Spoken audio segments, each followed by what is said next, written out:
कुछ तस्वीरें ऐसी होती है जो किसी महान घटना या क्रांति को जन्म देती है। कुछ ऐसी भी तस्वीरें होती है जो किसी बवाल या संवेदना को जन्म दे देती है।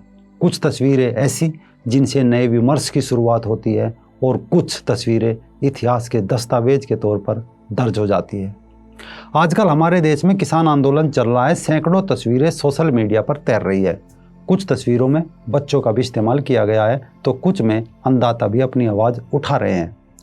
आखिर ये तस्वीर क्यों प्रसारित की जाती है, इसी पर आधारित है हमारा आज का ये एपिसोड कि तस्वीरें कैसे समाज का रंग, राजनीति और देशों के नक्शे तक बदल देती है। नमस्कार दोस्तों, रंग दे बसंती में आपका एक बार फिर से स्वागत है। मैं हूं राजीव चौधरी। आजकल का राजनीतिक युद्ध वैसे भी एंकरों द्वारा समाचार चैनलों के स्टूडियो और व्हाट्सएप के मैसेजों से लड़ा जा रहा है। राजनीतिक विचार उबाल पर है, तस्वीरें, मीम और मैसेज दनादन दागे जा रहे हैं। इंटरनेट पर तथ्य की खोज हो रही है और साथ ही वहीं पर कुतथ्य भी गढ़े जा रहे हैं।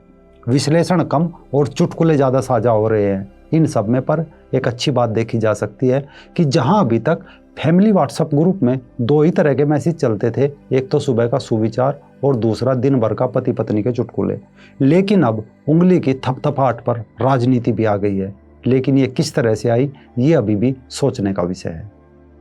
पिछले कुछ सालों से तस्वीरों के द्वारा दुनिया में बड़े बड़े परिवर्तन देखे गए हैं। इसमें देश और दुनिया की राजनीति तो बदली, साथ ही उपमहाद्वीपों के धार्मिक और राजनीतिक समीकरण तक भी बदल डाले गए।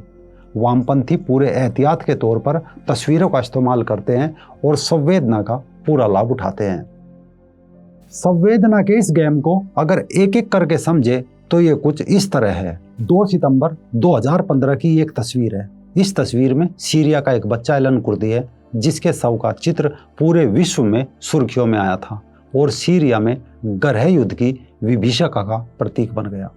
कुर्दी का परिवार सीरिया से भागकर एक ओवरसाइज नाव में शरण के लिए जा रहा था। जब वह समुद्र में गिर पड़ा, जब यह तस्वीर दुनिया में छाई तो इस तस्वीर की संवेदना से लाखों मुस्लिम यूरोप के देशों में घुस गए, जिसका नतीजा आज यूरोप में देखा जा रहा है।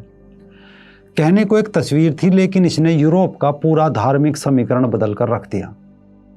दरअसल इन तस्वीरों के कई पहलू होते हैं। एक तो विवेक पर संवेदना का कंबल उड़ा देना और उसकी आड़ में अपना एजेंडा पूरा करना।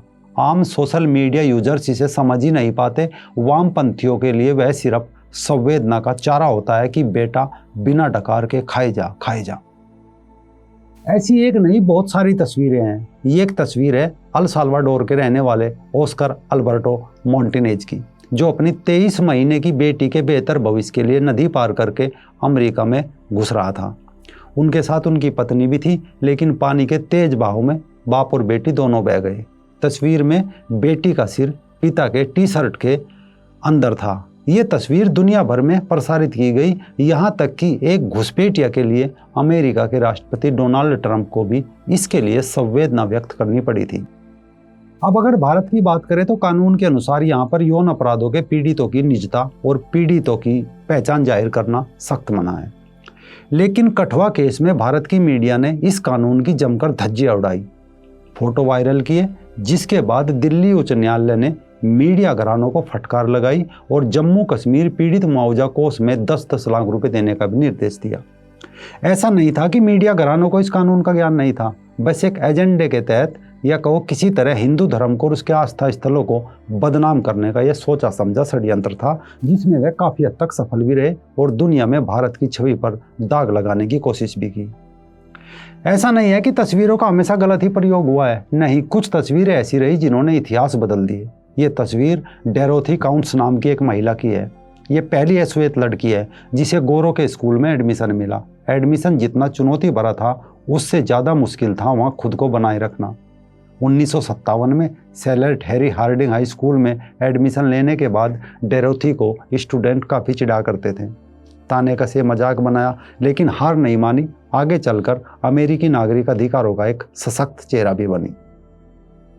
जहां इस तस्वीर ने एक अलग राह खोली, वहीं पिछले दिनों एक तस्वीर ने अमेरिका में भीषण दंगे भी कराए।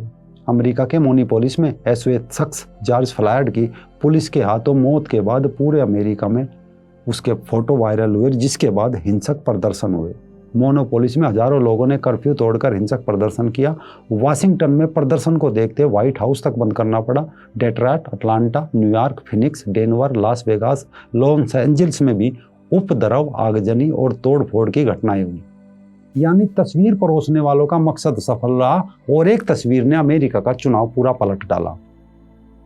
अब अगर जम्मू कश्मीर की बात की जाए तो वहां न जाने कितने सैनिक हमारे घायल होते हैं और कितने सैनिकों का बलिदान होता है। उनके घायल होने, उनके बलिदान होने की कोई तस्वीर कभी अंतर्राष्ट्रीय पत्रिका या न्यूज़पेपर में अपनी जगह नहीं बना पाती। लेकिन जब उपद्रवियों से खुद को बचाने के लिए सेना के जवान ने अपनी जीप के बोनट पर एक युवक को बांधकर वहां से जीवित निकलने की कोशिश की तो तस्वीर अंतर्राष्ट्रीय चिंता का विषय बन जाती है। इसके अलावा पिछले दिनों कश्मीर में 3 फोटोग्राफर्स को कश्मीर कवरेज के लिए पत्रकारिता का प्रतिष्ठित पुलित्जर फीचर पुरस्कार भी मिला। इन तस्वीरों में दिखाया गया था कि आखिर वहाँ लोग किस तरह परेशान हैं। ऐसा नहीं है कि ये तस्वीरें सिर्फ याददाश्त के लिए ही होती है। कई बार कुछ तस्वीरें व्यक्ति का सामाजिक राजनीतिक कैरियर भी तबाह कर देती है। ये तस्वीर गौर से देखिए। 1988 में अमेरिका के राष्ट्रपति पद का चुनाव लड़ रहे गैरी हार्ट की तस्वीर है। गैरी अपनी प्रेमिका के साथ थे और ये तस्वीर खिंचा बैठे।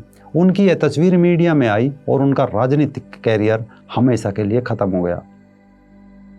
तो तस्वीरें ऐसी जिनसे फोटोग्राफर का ही जीवन का अंत हो गया था। ये तस्वीर देखिए, ये तस्वीर आज भी जिंदा है लेकिन फोटोग्राफर जीवित नहीं है। ये तस्वीर सूडान में भूखमरी के समय की है।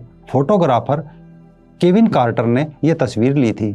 इस फोटोग्राफी के लिए उसे पुलित्जर प्राइज भी मिला। लेकिन तस्वीर दुनिया में छाने के बाद लोगों ने केविन कार्टर से पूछा था कि जब गिद्ध इस बच्चे पर नजरें गड़ाए था तब वह भी वहाँ गिद्ध की तरह अपना कैमरा इस बच्चे पर गड़ाकर बैठ गए। तो इससे पता चलता है कि वहाँ 2 गिद्ध थे। तस्वीर पर दुनिया भर में हुई चर्चा के बाद कार्टर गहरे डिप्रेशन में चले गए और उनकी मौत हो गई। वो केविन कार्टर था जिसने शर्म महसूस की, लेकिन हमारे देश में ऐसा कुछ नहीं है। जो कांग्रेस के लोग आज किसानों की तस्वीरें शेयर कर रहे हैं उन्हें देखना चाहिए। ये तस्वीर भोपाल स्थित यूनियन कार्बाइड के कारखाने में 1984 में 2 और 3 दिसंबर की रात को मिथाइल गैस का रिसाव होने के कारण की थी। ये उस दौरान ली गई तस्वीर ने इस दुर्घटना की विभीषिका को दुनिया के सामने रखा। लेकिन तत्कालीन कांग्रेस सरकार ने इसके लिए शायद ही शर्म महसूस की हो और किसी ने अपना इस्तीफा दिया हो। हाँ, कुछ तस्वीरें ऐसी है जो मिसाल बन गई और कुछ तस्वीरें ऐसी जो रूह तक हिला गई। ये तस्वीर उस ऐतिहासिक पल की है जब चांद पर पहली बार इंसान पहुंचा। चांद पर पहली बार पहुंचने वाला यह शख्स नील आर्मस्ट्रांग है। ये फोटो जुलाई 1969 में ली गई थी। उस समय वहाँ एक ही कैमरा था, इसीलिए नील के साथ अपोलो मिशन पर साथ गए एल्ड्रिन ने ये तस्वीर ली थी। जहाँ ये तस्वीर दुनिया भर के लिए गर्व भरा पल लेकर लौटी, वहीं ये दूसरी फोटो में स्ट्रेचर पर दिख रहा अवशेष अंतरिक्ष यात्री व्लादिमीर कोमारोव का है, जो 1967 में अंतरिक्ष से धरती पर गिरे थे। इसने दुनिया की आंखें नम कर दी थी।